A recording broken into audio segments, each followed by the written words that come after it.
Welcome to the Songwriter Connection, the podcast that delves deep into the art and heart of songwriting. Each week, we gather around the dining room table to uncover the stories behind the songs. We invite you to join us on a journey to the creative minds of the songwriters who shape the melodies of our lives. From Nashville, Tennessee, here's your host, Dave Lenahan. I am so glad that you've chosen to spend a little time with us today on the Songwriter Connection podcast. I'm very excited about our guest. We've got some great stories to share with you. And I have to tell you, I met Steve Truedell at our 1 millionth stream party, which was at Commodore Grill back in the fall. And just an interesting guy. And we talked for a little while, and I thought, I got to have you on the podcast. We finally get to it. And what's really interesting about this now, Steve, is that as of this morning, we just reached 2 million streams. Wow. 2 million worldwide streams and downloads. And I want to thank all you listening for making that happen. We are going to celebrate, by the way, this is we're taping this last day of April for a June 11th publish. So if it's June 11th, that's how it's scheduled. This Friday at the local between 5 and 6, we are going to celebrate 2 million streams with our very first ever live Songwriter Connection podcast. And I've got a really big guest, a guy named Chris Wallen, who's written songs like Don't Blink and many, many others. So we're very excited about that. If you're in the Nashville area on the 13th, 5 until 6 at the local is where we're going to be. And I hope that you'll make time to come out and join us and celebrate along with us. Well, let me tell you about Steve Truedell. Steve, welcome to the show. Thanks for having me, Dave. I'm so happy that you took time. I know you are extremely busy. I'm glad to be here. Yeah, you do a lot. And let's just tell you a little bit about him. Steve grew up in the 70s, as did I. I was in Cleveland. You were in Detroit.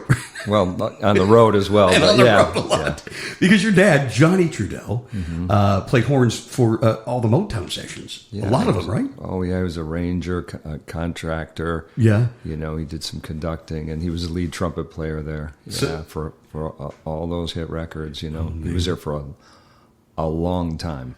So you were kind of born into the business, right? Yeah. Yeah. I look at the list of people that you work with and have been a part of the Temptations, the Supremes, the Four Tops, all those Motown acts. Dizzy Gillespie, your dad played with? Yeah, we used to do some things called the Trumpet Summit. There would be about 6 or 7 trumpet players, and you know, but I was roadieing at that time for him. You know, I was young. Yeah, and well, you've learned the business from the bottom up, all of it.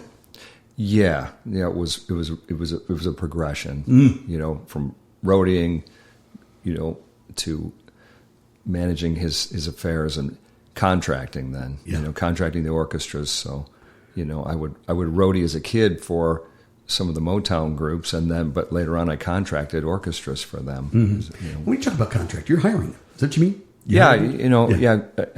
I started out in the state of Michigan, and then that grew to the Midwest, that grew nationally, and then it grew internationally. Fantastic. And so it went into a lot of other, a lot of other groups. But that was my father's business, and you know, because I was working side by side or for him, you know, that evolved as well. Yeah. And then I took it globally.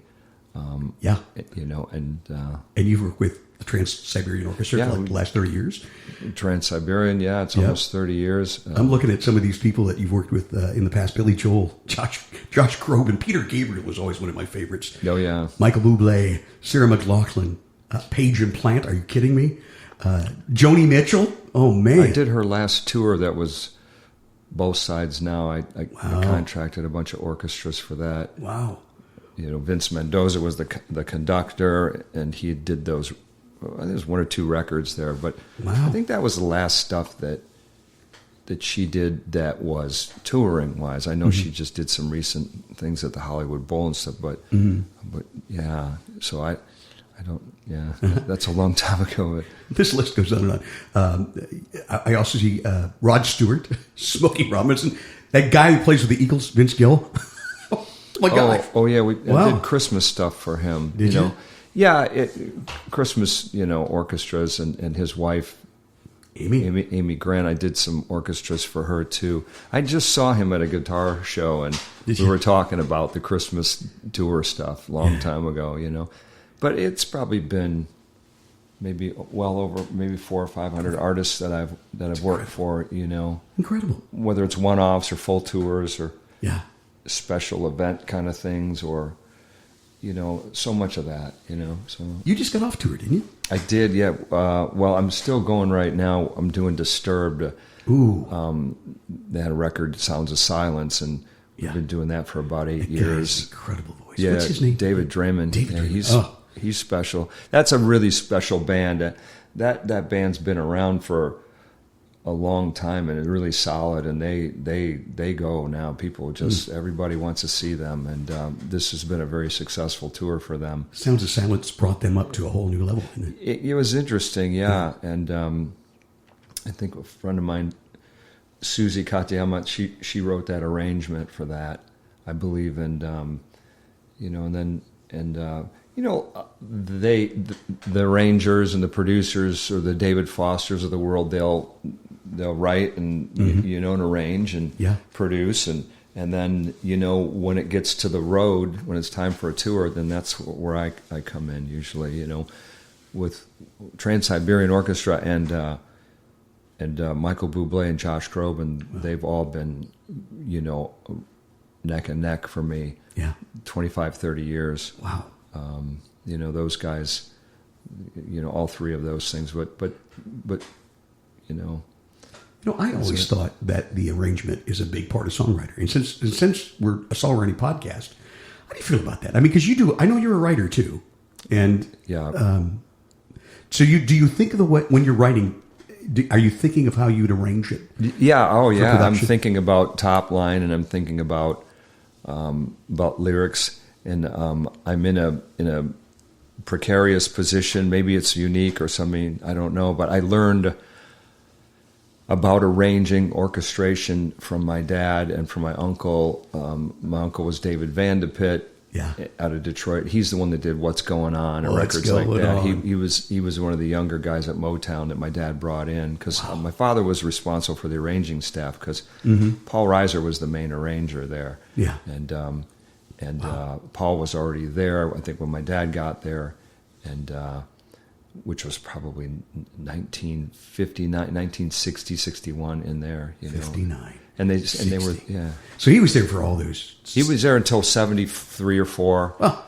Then they moved to Los Angeles, and then my father went with Paul Anka. Oh, wow. Okay. And others. My dad contracted for many, so, you know, probably 1,000, 1,500 artists, you know. And he just went until one of those A-list studio guys too, right?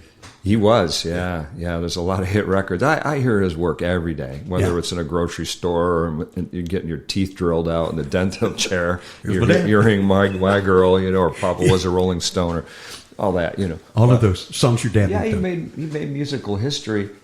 Yeah, with the Funk Brothers, right? That was. Oh God, those guys were always at our house, or you know, Earl Van Dyke, and they were like. You know, I don't want to say they were my uncles, because they weren't, but they were like that. Yeah. You know, they were you know, they were always around, and because they just didn't do Motown, they did gigs. These were working musicians. They got their play, huh? Yeah. Yeah, well, my father was sort of the Doc Severinsen of Detroit, if you will, and he would work with Doc a lot. Did he? Oh, they were friends. Yeah. Wow. And he had certain friends, you know, like Frank Sinatra Jr. was his. I think when my father was out of high school, after that, maybe in his early 20s, I think he was music director for him, and they toured and traveled a lot, and you know, and so I have some letters that my dad wrote to my mom when we were. You know, either being born or whatever, you know, when they were first married, letters from the road. And it's interesting, you know, he'd write a letter, say, oh, I'm staying at, you know, I'm staying at the Sinatra's house, the parents in like Fort Lee, New Jersey. I'm staying here for a few days. Incredible. With Frank, because we're on the road and we stopped here and his mom was doing our laundry or cooking for it. Wow. It was that kind of stuff with him, my father was a very humble man. Yeah. You wouldn't know. I mean, he was really a cat. He was that real thing, Yeah. Yeah, when I hear people use that word, the cats, and this, I'm kind of like, Overused. Nashville cats.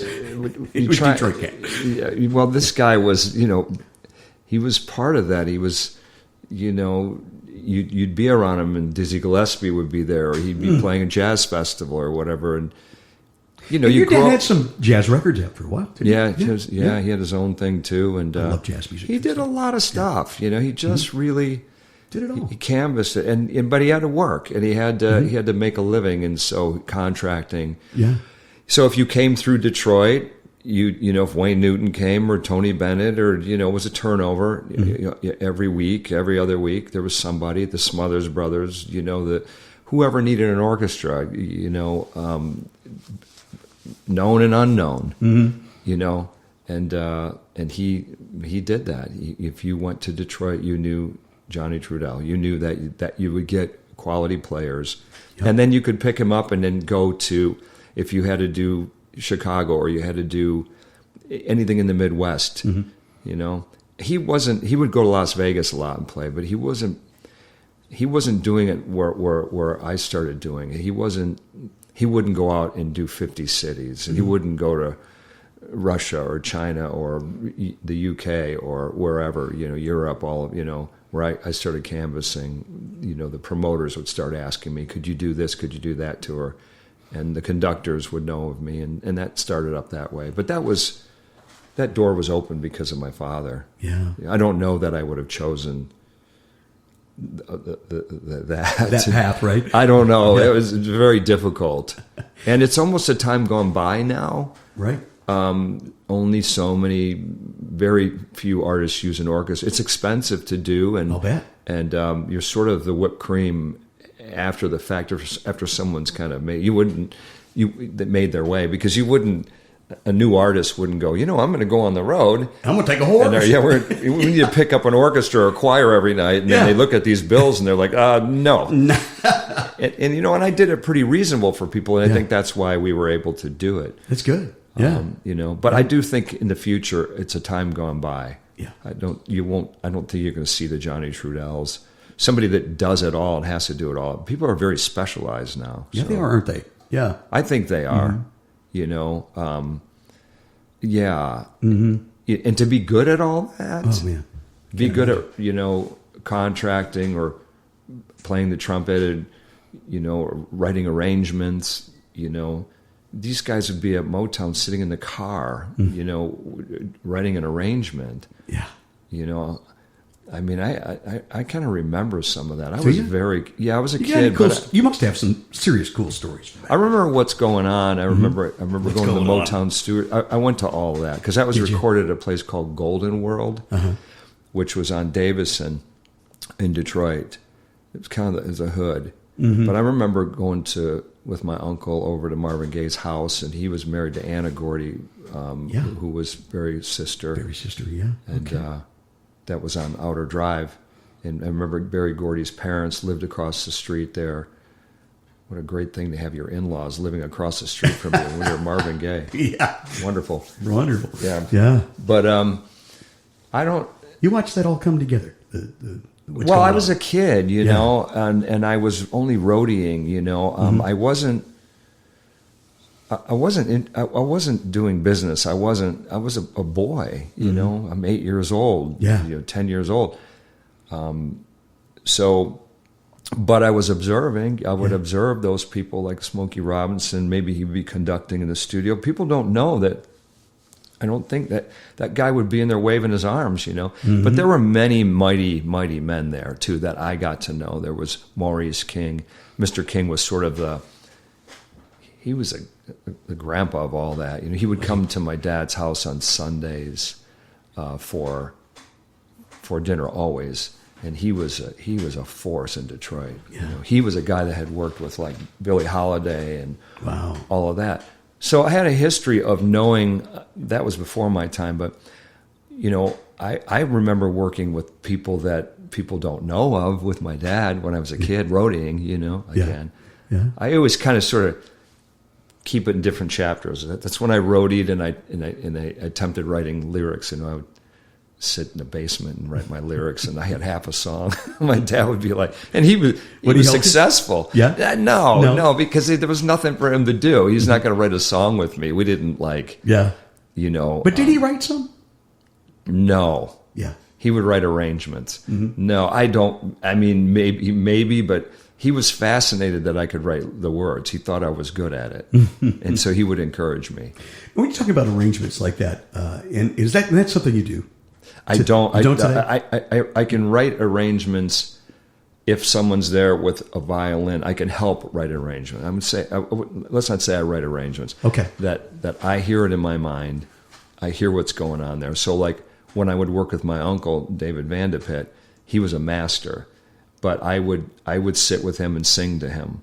And I would say, oh, could it go like this here? Or, you know, let's have the violins going down here or going up. So it was a sketch. Yeah. But over time, that developed for me to the point where now I can really sit down with a string player and get something on paper. Yeah. You know. So the question I wanted to ask is, people that work with the arrangement like that, different from the songwriters, do they work on a per hire, work for hire, or do they get a portion of the song? I don't know what kind of deals those, you know, sort of the big time arrangers make for themselves.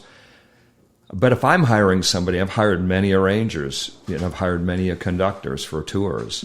But if I need a piece of music written, you know, like I worked with Dave Chappelle on these projects where he would have all these different artists each night. He had a big orchestra. He would do his comedy, and then he would have Janelle Monáe, or he would have Erykah Badu, or The Roots, or whatever, you know, Nas, you know, and he had who did Illmatic with my orchestra, you know. So he'd have a different artist each night, but then he would want something like, he's like, I want an arrangement for Goldfinger, or I want to come out to this, or I want to walk off stage to this. I want this arrangement of a James Bond song. So I sit down with Charles Floyd, who's a conductor, arranger, fantastic. That I worked with Natalie Cole. Oh man! And did the Unforgettable tours with him, and and he was always her conductor. And Earth, Wind and Fire. I did some of those touring stuff with him with orchestra. So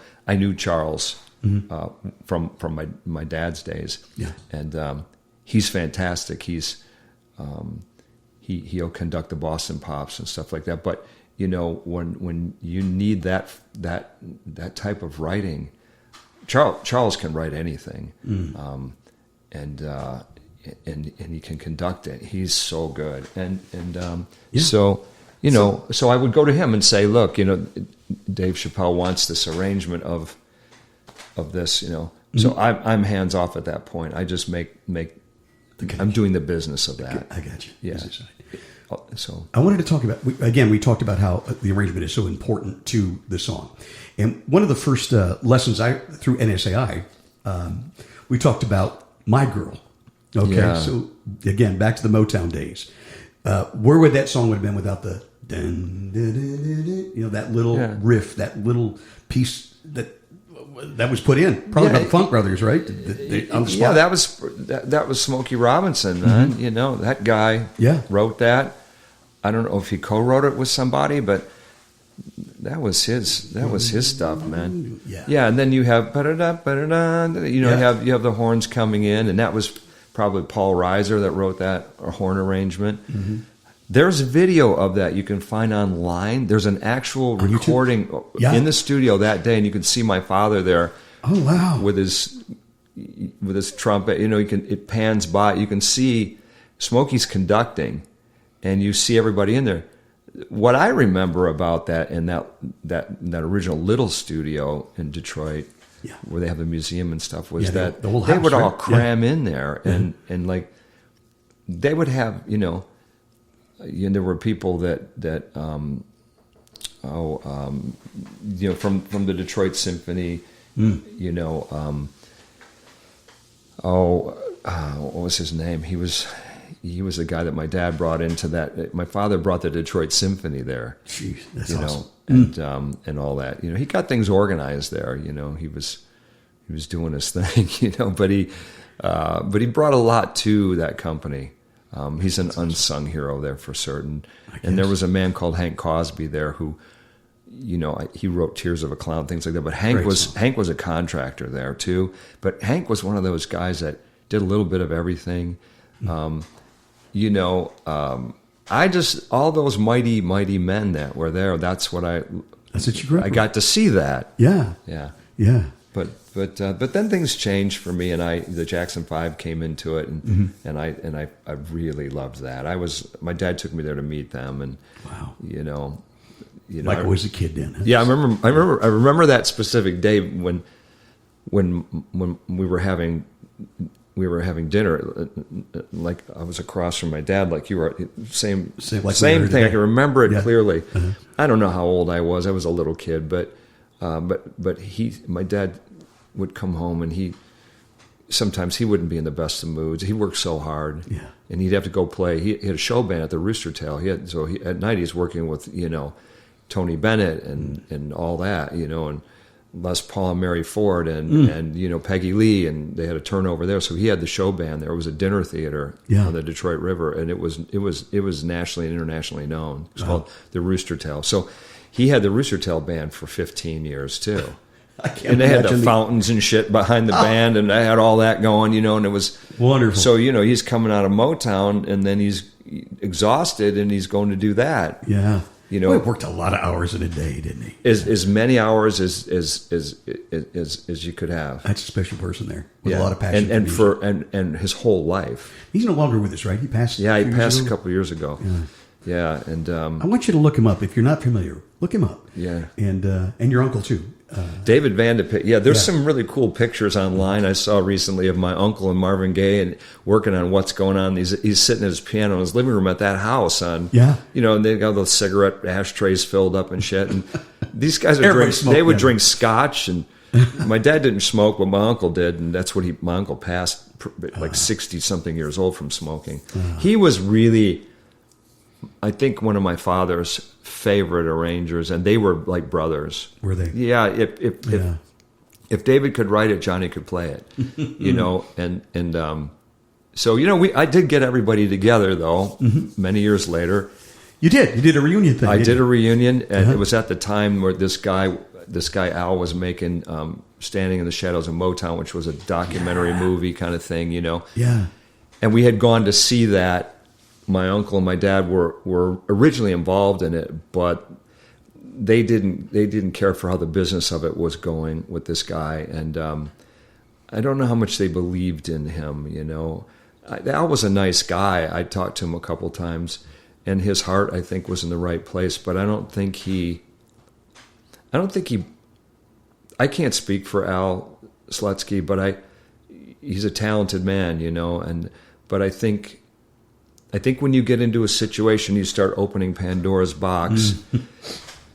There's a reason these boxes are closed. Yeah. There's a reason that the Beatles aren't together anymore. That's their reasons. Yeah. There's a reason why stuff musically,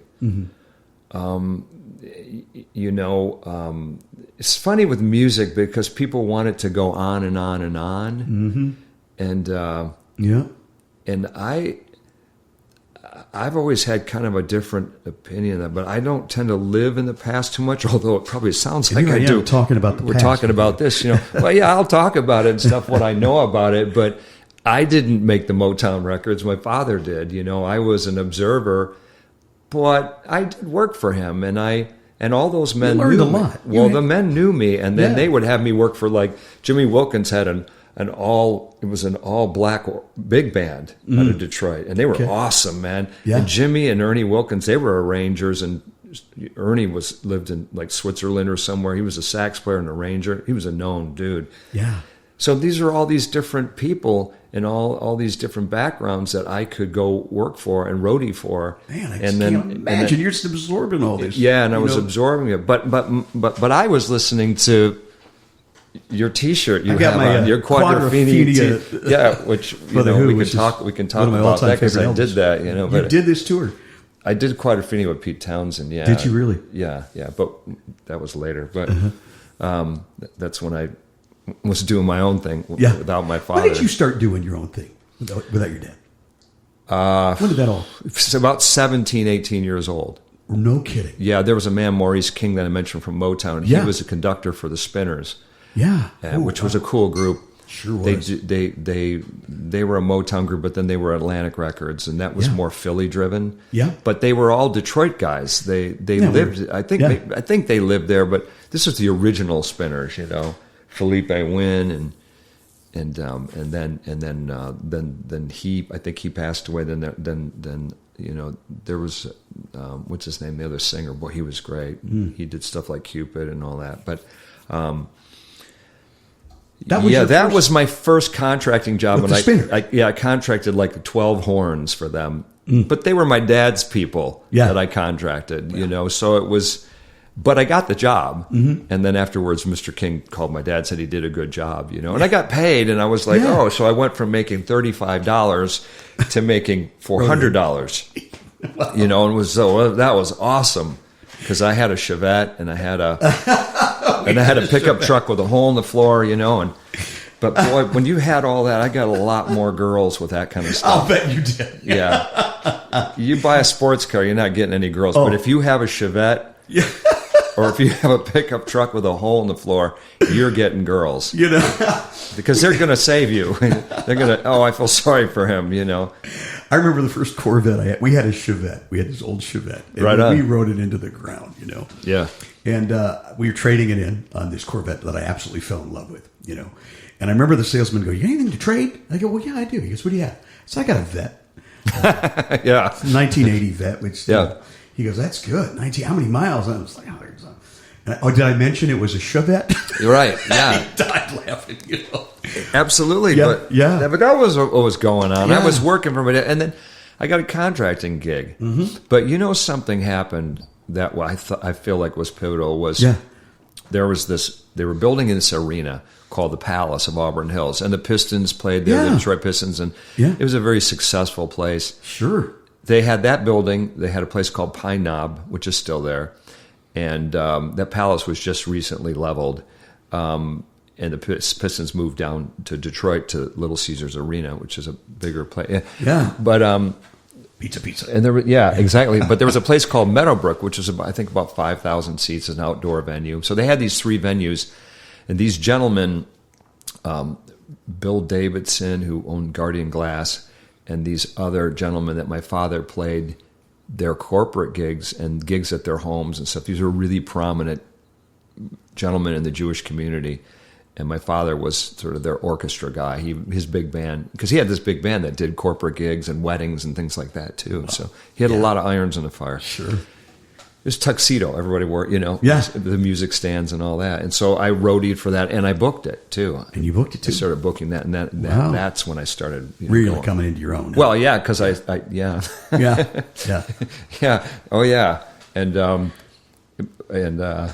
things started moving for me. But I really remember that my father asked them or said, "Look, my son," they needed a house contractor for these three buildings. Mm-hmm. And there was a community orchestra involved with it, and it wasn't cutting it. The artists would come through town, and they're like, "Where's Johnny Trudell? We need some shed here. Mm-hmm. This isn't cutting it." Wow. And you need some cats, so to speak, like we say, that he bring in the cats, man. Yeah, that could play. Yeah, guys that would play with Doc Severinson's band or play behind Sinatra or whoever it was. Best of the best. Yeah, well, in each city they had people, but these are the best Detroit people, mm-hmm. and guys that lived in Toledo or guys that lived in Lansing or where in the surrounding area, Cleveland, whatever. They would come in to play with if Johnny was contracting something. So anyway, wow. So I got this gig.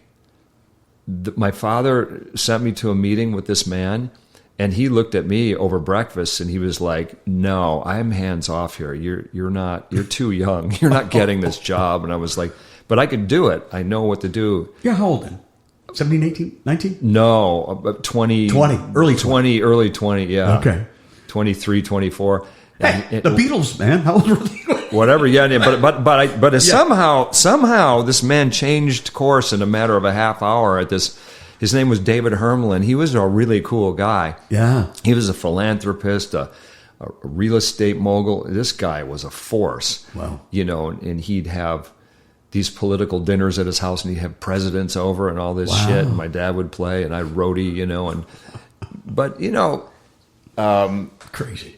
Yeah, but so he gave me the job. He said, "All right, I'm going to make one phone call for you," and he called the building, which was against his grain. He was like, "I'm not getting involved in the booking part of this shit," But he called, and they were booking.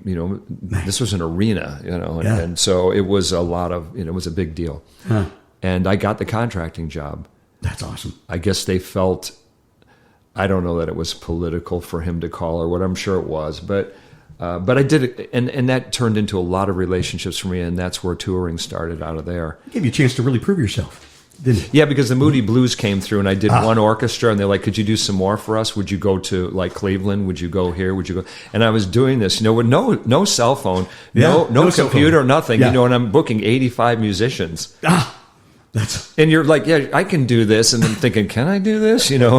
I don't have that. I didn't have that much doubt because I knew I had done a lot with my dad already. So that's how that started. So you knew how to do it, yeah. Yeah, but there was one pivotal show, and that was the first one I did was with Dionne Warwick, and it was at Meadowbrook. And that man and his wife, the Hermelins, came in to that show, and they were on the side of the stage. She came off stage, and she came right up to me, all soaking wet, and she hugged me, and she said, "Steve, thank you for the orchestra. You did a good job. Quality of what your father..." She said something like that, and he saw this. Wow! You couldn't have a better stamp.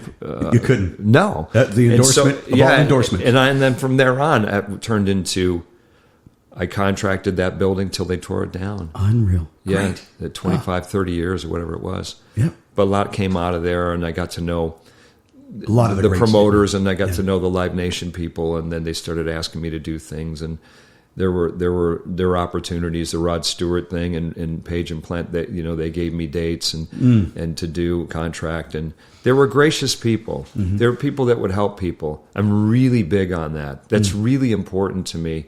When someone asks me to do something, if it's free or if it pays, I just do it. Yeah. I don't know. I'm not going to sit around and negotiate everything. Yeah. I always say yes. Pretty awesome.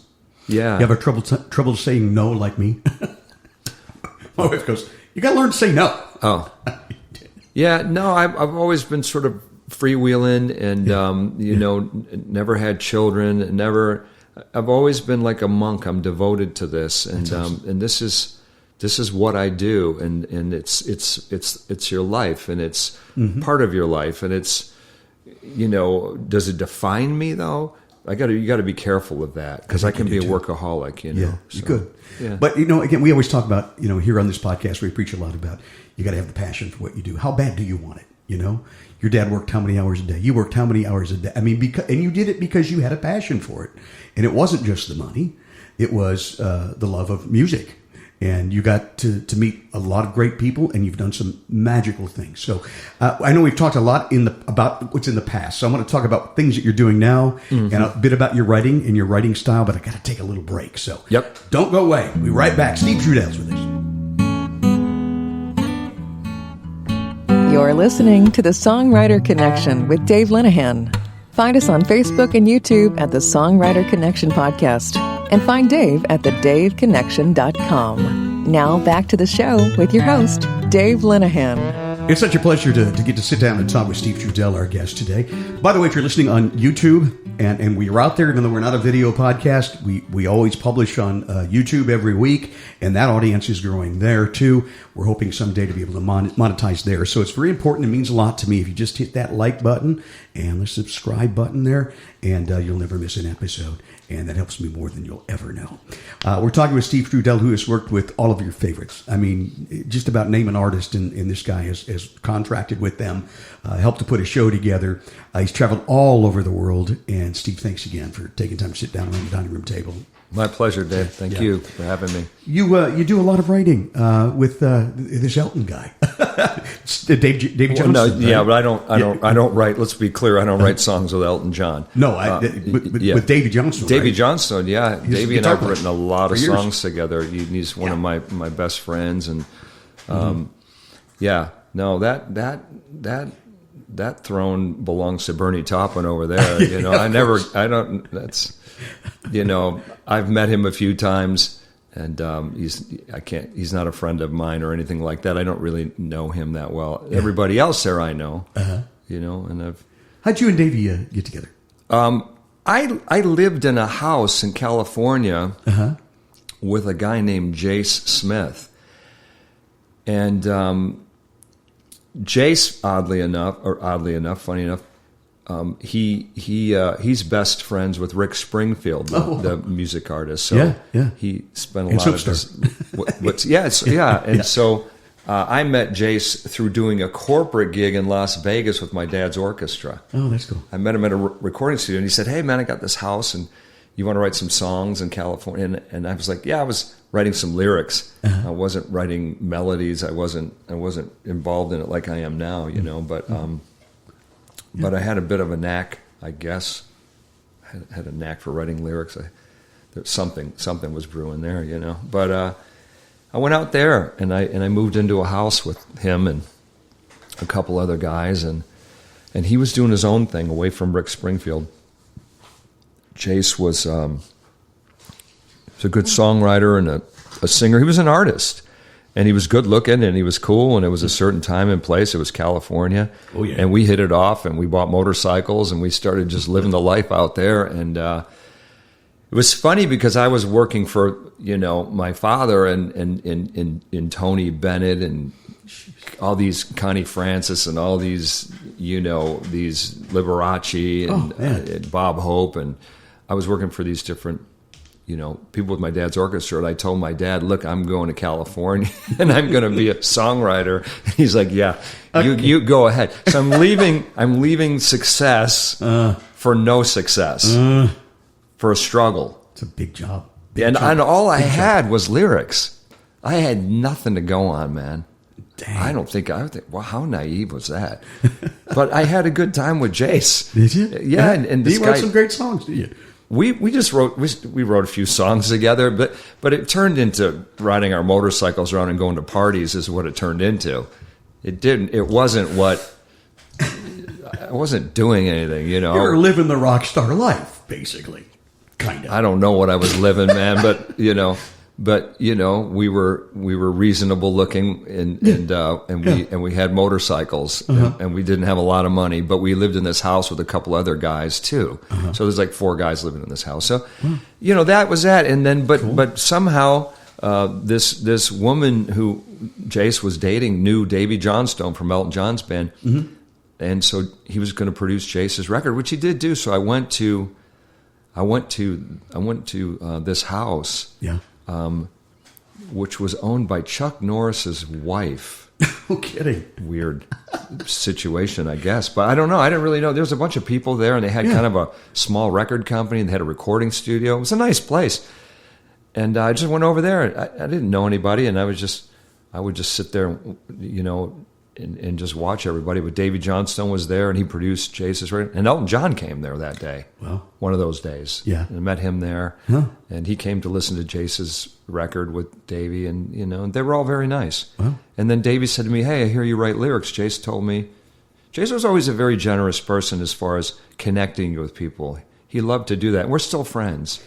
You know, he's good doing that here in Nashville. Is our mutual buddy Justin Love? Oh, that's how you and I met. Through Justin. Yeah. Justin's part of this new project that we're doing. Yeah, absolutely. And I want to talk about that. He's one of the 5 singers. Yeah. We're doing something unique here. We'll get to that. Yeah, we can talk about it now. That. Yeah. Or you want to talk about your songwriting? No, well, that's how that started with Davey. And so he said, "I'm going to do this record called War Pipes," and would you be the lyric writer for it? And I said, yeah. What do I do? I wanted to talk about the term that you hear a lot of is top-down writing, or top writing. Top line writing. That's the line I was looking for. Yeah. Top line writing. Explain that a little bit for folks. Well, top lining around here seems to mean to me, maybe I'm wrong, but it seems to be you write lyrics and melody. And melody. Yeah. And I did not do that with Davey ever. I've never been in the room, which I think is funny because Davey and I, Lenny Kravitz is a mutual friend of, and Lenny always will say to me when I see him occasionally, he'll say, I still don't get it. Mm-hmm. You and Davey write songs together, but you've never been in the room together to do it. And I said, no, never. I send him the lyrics and he puts the music to it. Wow. And I have nothing to say about it. It's kind of how Bernie and Elton did, right? Yeah. Well, that's the world. That's the world he comes from. Yeah. I guess that's what he observes, and that's what because he's written songs with them through the years, I guess, too, Yeah. And Davey's a really important part to the whole Elton John thing. Really? He has electric guitar, especially on like Goodbye Yellow Road. All his acoustic playing and his 12-string playing and his mandolin and his sitar playing, and he's a really, really, really good melody guy. Yeah. Yeah, that guy, he's a force. So if you're a lyric writer, it's really good to get along with a good melody writer. Absolutely. At that time, I was just sending stuff to him, and like I said, I had nothing to do with melodies or anything like that. And he had a force over there. He had Guy Babylon and Bob Birch. He had the Elton John band, Nigel Olsson. He had those guys tightened up. That was his band. He built that band. He's a leader of it. He commanded it. He's been the leader of all of Elton John's bands. That's great. He rehearses all that stuff. People don't. That guy's such. I know he gets his due, but not on the level that he should. I agree. That guy is. His guitar playing. He is incredible.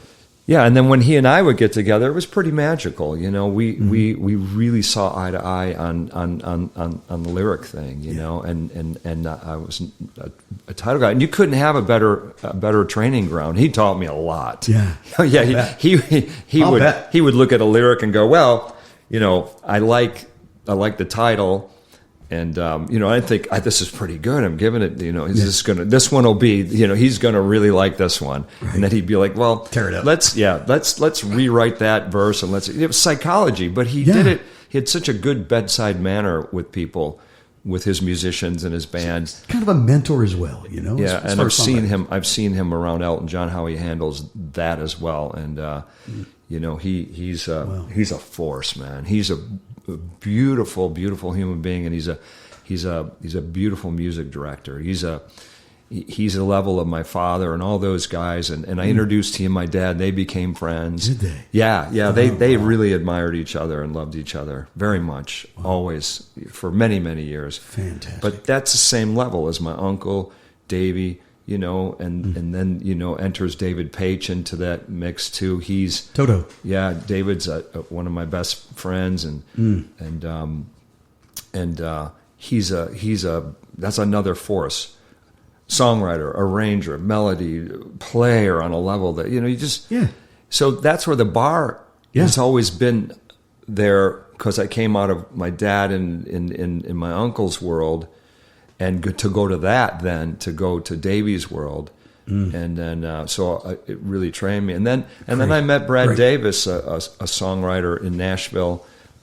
He was playing guitar and music directing for the Forrester Sisters a million years ago, which was a Warner Brothers act. And so they were great. In 1990 or something, early 90s, I got together and you came to Nashville. And I moved here. Yeah.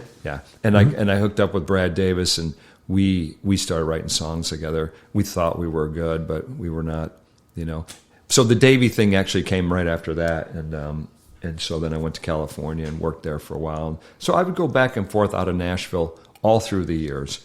I've always kept some contacts here. I've lived here at times now, but now I'm living here. Now you live here. For how long now? When did you come here for good?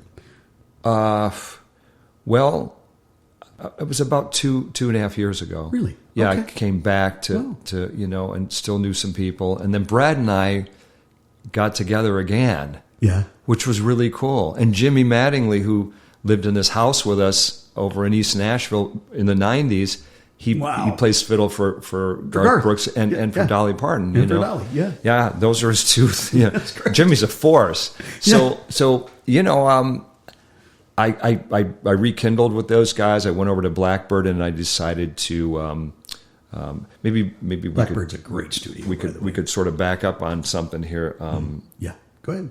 Yeah. So I still kept things going in Detroit, and it kept things going out on the road, and something happened years ago, and just to touch on it, but Davey and his wife Kay, they lost their son, and I was with them when it happened. Oh no! It happened back in California, but we were in Chicago with Elton John, Billy Joel tour. Oh man! Backstage when it all went down, and his son tragically, he was like a nephew to me. Oh. I'm close with all Davey's kids, and so. That was really tragedy in our lives, and it's and I don't know that any of us have ever recovered from that. This is a long time ago, but he was 10 years old, and his name was Oliver Johnstone. Yeah, and he was a wonderful, cool kid, just a force. And accident? Yeah, drowning in a pool. Oh, yeah, but horrible. But anyway, so it was a tragic time. And so everybody's lived with that, but after that, our songwriting cooled, and we would do things occasionally, things like that. But Davey's writing songs again now, and he's doing his stuff, and he made a record, and we haven't written stuff in a little while, but I'm sure we'll do something, But we're still best buddies, know. And does he come into town a bit? Does he come here? Yeah. No, I don't. You go out there. Yeah, I go to California, see him. Yeah, absolutely. Yeah, I stay at their house. And, But how do you like it? Things have changed since when you were here in the '90s to coming in a couple. Yeah, well, look here. Yeah, that's interesting. Yeah. Getting into Big that. time change. Well, I was a Yankee, and I was not accepted here, and there weren't many of me here, not at all. And Brad, not in those days. Yeah. No, and Brad and Greg and Randy Stewart, who's an awesome guy from the past. He's John Randall now. I guess he's John two Randall. Names, but I know him as Randy. But what a talent that guy is. What a force and unbelievable. A great writer. Yeah, he's that's a talented guy. Those Marphone tapes with Lambert and I saw that on TV. I saw it on those are great records. Austin City Limits. Yeah, I think I saw. Oh, good stuff. Yeah, Randy's a man, and Brad too. Brad and Greg Davis. Those are his. They were all friends. They came from Texas, all of them. So they were all best buddies. And wow. And to see all of them do what they've done in their different respective businesses and things like that, or from afar, is cool. Exactly. We get sidetracked here, but coming back to Nashville and the change, how things have changed. That was rough. That was rough for me. And those guys, why I mentioned all of them, because they didn't mind having me around. They took up for me. I was a Yankee, man. That was a thing. And I didn't want to believe it. And when I would come down in the radio days, they would tell me that. Yeah, it was a thing for me, and I experienced it with. Won't go get any names or anything like that, but it was. You're swimming uphill. You're or whatever. Not swimming up, but you're current. Against the current. That's what I really want to say. Current, yeah, right. But it's not. Then I came back here now, and it looks like. You know what this reminds me of here now? What's that? It reminds me of Los Angeles in the '90s. Does it really? That late '80s, '90s. Yeah. The traffic is starting. Everyone's going to make it. There's a sense of community. There's a sense of there really is. And that's what I love about this town. Yeah, there's a sense of excitement where everybody wants to meet everybody. Everybody does. I don't sense in California anymore that's. I go there and it's changed. It's, I've never fully lived in California. I've been committed there. To not to an institution, but but I've been committed to working there. A lot of flights, man, and a lot of But Davey and his wife Kay have always been gracious and made a home for me there, maybe part of their home.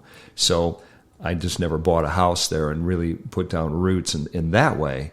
Right. But it's always been a place. And New York City, too.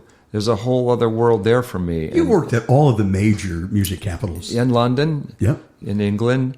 I have a lot of friends there, and I've written songs there, and I've worked on orchestra projects from Abbey Road to whatever, Fantastic. So keeping the different hats on, Yeah. But then Brad and I rekindled, and long story short, here I was back in Michigan, sort of jumping around here. I started a group called Your Generation because I was going to ask you about that. Yeah, Your Generation's a force. It's been around 10 years. Mm-hmm. They do about 200 dates a year. It's a corporate, private festival cover group with four lead singers. 4 lead singers. There's a music director called Brian Lord, and he came out of Mitch Ryder's band. Wow. He's a young guitar player, and he's been with me 10 years. And we have 15 people, full-time employees. Wow. We have an office that runs all of it, and they do the bookings. And so my job is to oversee the creative part of it, and make sure that, I have a stylist that do the clothes, lighting guy, sound guy. So I own a truck, I own PA, I own all that stuff that I need. It's a self-contained. We can go out in the desert and play a concert for 5,000 people. Wow! And we don't have a full-time agent. It just is known, and so it's called Your Generation. Your Generation in concert, yeah. Mm-hmm. And so I decided. In Nashville, I thought, well, I'll do Y'all's Generation. I love it. Y'all's Generation. So I checked to see if I could get the name, and I got it. All right. And I went like, okay, cool. So I decided, I got back with Brad and said, hey, man, do you want to have a look at this? I'm going to do a cover group thing out of Nashville. Nice. And work, a couple hundred dates a year, like the other thing, want to build it. And he's like, I don't know about that. He's like, I sure, if you want me to do some dates or whatever. And then once we started talking, he was like, why don't we write some songs? And I go, oh boy, I hadn't done that in a while. I was busy because Josh Groban and Michael Bublé and Trans-Siberian and Evanescence and Disturbed and all this shit keeps me pretty busy. I'll bet. Touring could keep me going pretty good. And I don't have to be at all my gigs because the orchestra's on stage and so on and so forth. But I spot check and I go out on the road, But Sure. But I just did do 30 cities, which I haven't done in a long time. I'm pretty beat up right now. Wow. But yeah, because we had this as scheduled. We did. I lost my mom, and then you went on tour, and so finally we get this together, and I surely appreciate it. Yeah, we both lost our moms around the same time. I'm man. so sorry, bro. Yeah, I know. Sorry to you, man. Yeah. But so I rekindled things with Brad, and then one thing led to another. Let's call Jimmy Mattingly, and let's build this thing. And so we got a hold of Ralph over at Blackbird. Yeah. And so. We went in there and we put a bit of a, pretty cool group. I got Dane Clark from Mellencamp's band. Dane's a great friend of mine, and he's done some legit work for me too, because he's a good reader and stuff. And so I got Dane on drums. He's been with Mellencamp for 25, 30 years, and played on a lot of those newer records. He does his touring and everything. And Dane's quite a player. Wow. And Mark Hill, bass player here. Dave Cohen, keyboard player. All wonderful top guys here. They get voted every year to the best of this and the best of that. You know? Absolutely. And so we got them, and then we brought in Jersey Gina, who is the only non-country person. I wanted to make a country project. I wanted it to be country music, and so that's cool. And so her and Jimmy got together, and she sort of brings a rock pop violin thing, and Jimmy plays that. So then they got together, and they they really fell in with each other musically and started doing arrangements. That was really a cool moment. Nice to have these two fiddle players, doing harmony work and writing out arrangements that fit the music that we were doing. So Brad and I got together and we wrote about 30 songs. Did you? Yeah, and then we brought in all for this show. For this Y'all's Generation. And then we were at Blackbird and we spent, a month there, and then got a hold of Jason Lenning, and I love listening to the Jackson Dean records that he does.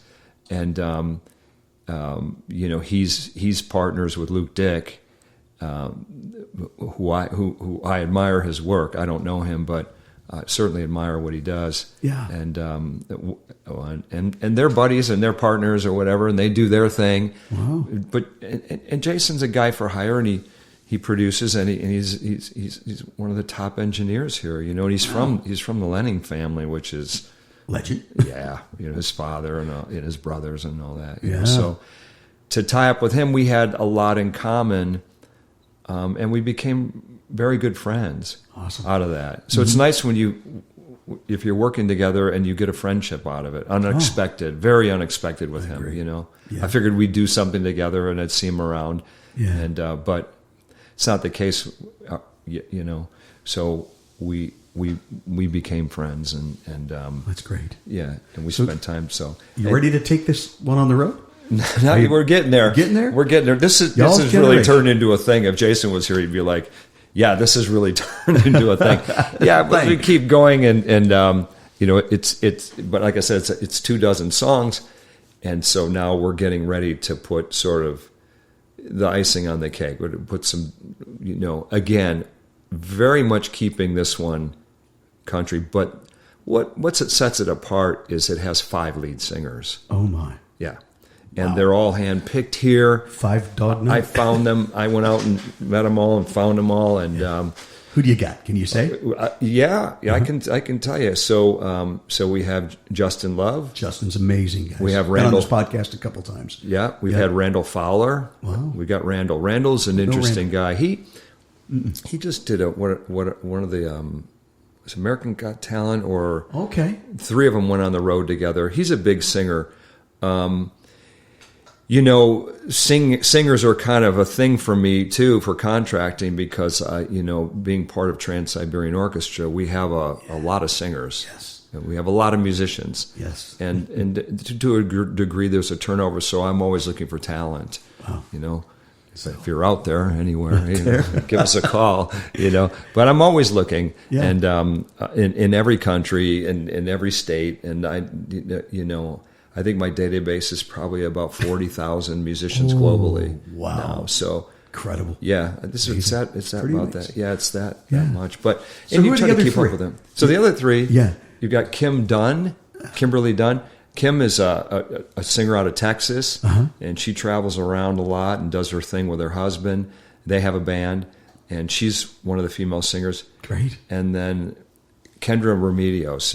Love Kendra. Just saw her the other day. She's a force. She's good so we have 2 girls and we have 3 guys. So, and then we have a guy named Isaac Cole. Isaac Cole. Yeah, and he's country. Is he? Yeah. He's like a young Richard Petty to me. Really? Wow. Interesting comparison.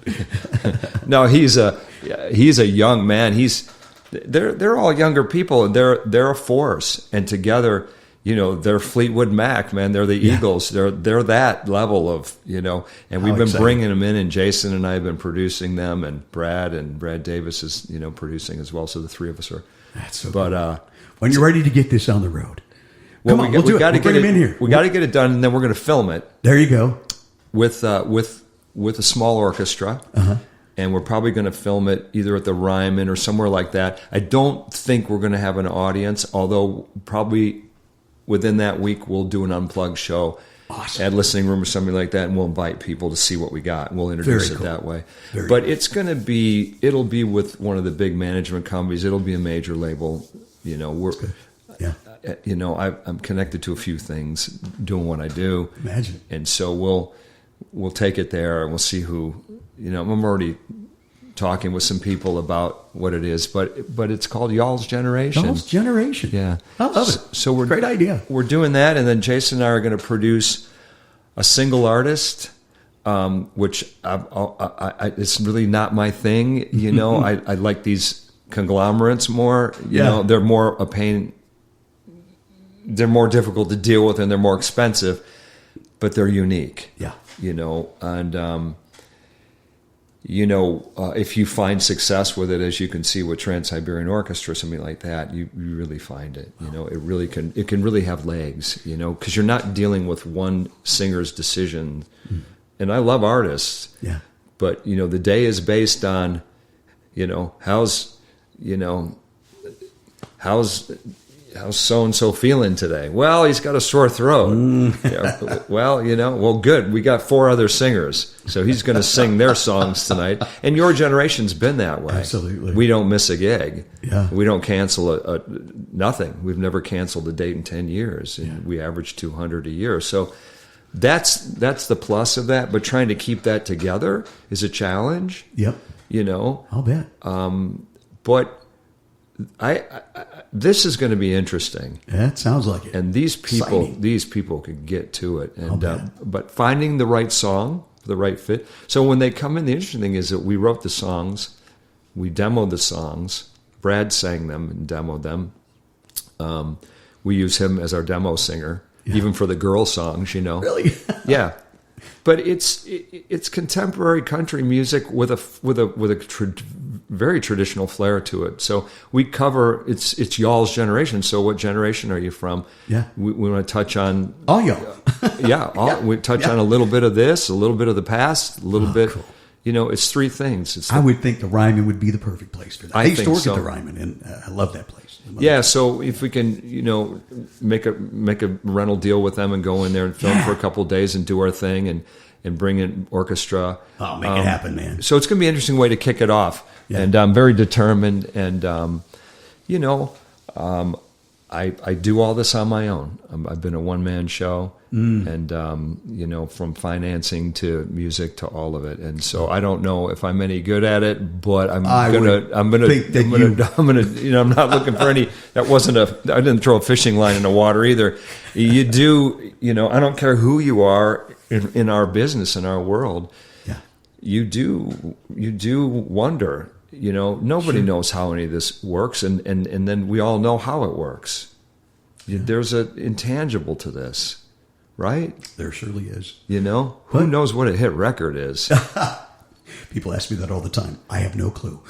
And the stuff that really takes people by storm in the business, the one thing that I know for sure is that when Adele showed up, or when Aretha Franklin showed up, or...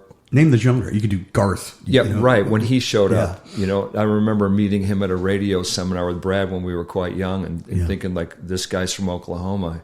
Boy, he's excited. I don't know what he does, but he's certainly excited, and he's kind of a cool guy. And, but when music comes out, when people first heard whatever it was, the Beatles or Led Zeppelin or the Judds or whatever... Garth Brooks or whatever current things there are, one thing for sure, when you come with something just a little left of center, that's when people, when people heard the Black Crowes for the first time, they went, oh, I know that. That's Rod Stewart and the Faces. That's the Faces. That's Ron Wood. And that sounds like that. Yeah. But it also sounds like Steve Marriott and Humble Pie a little bit. Yeah. Or it also sounds like maybe a little bit of the Rolling Stone. Yeah, but that's the shit that catches people's attention. It does. That's why we always say, don't lock yourself into a genre. Find out who you really are as an artist, It may be, there's already Garths and there's already, Taylor Swifts and who are you though? But I mean, bring what you got to the table, develop that. Yeah, you can listen to all those and borrow from here and there, and then you come up with your own thing. But be authentic and true to you, and that's the biggest advice that we give every week on this show. And that goes not only if you're an artist, but if you're a songwriter too. Find your songwriter inner voice. Right? Is that good advice? Absolutely, man. You got to use a little bit of the radio to look at what's happening. The sounds, the sonics, and things like that. And I'm sure that the 10 major producers here, I'm sure they're very aware of, but then I've met some of these people and had good chats with them, and they're like, no, I don't even listen to radio at all, but I do what I do. So you wonder, when someone like, then there's people like Lainey Wilson, when first time I heard her, I went, well, she's got this if she wants it. Yeah. It's an amazing voice. And then you think of people like Morgan Wallen, it comes out, and Morgan just a couple weeks ago saying, I don't really listen to country radio. I don't listen to country music, But look, he's like the thing right now. But I think if you turn over the soil there, so to speak, put the shovel in the dirt, hoe up some land there, you'd find Joey Moy. I mean, this guy's dialed in mentally. He is. I don't know him. I know people that know him and have heard about what he does.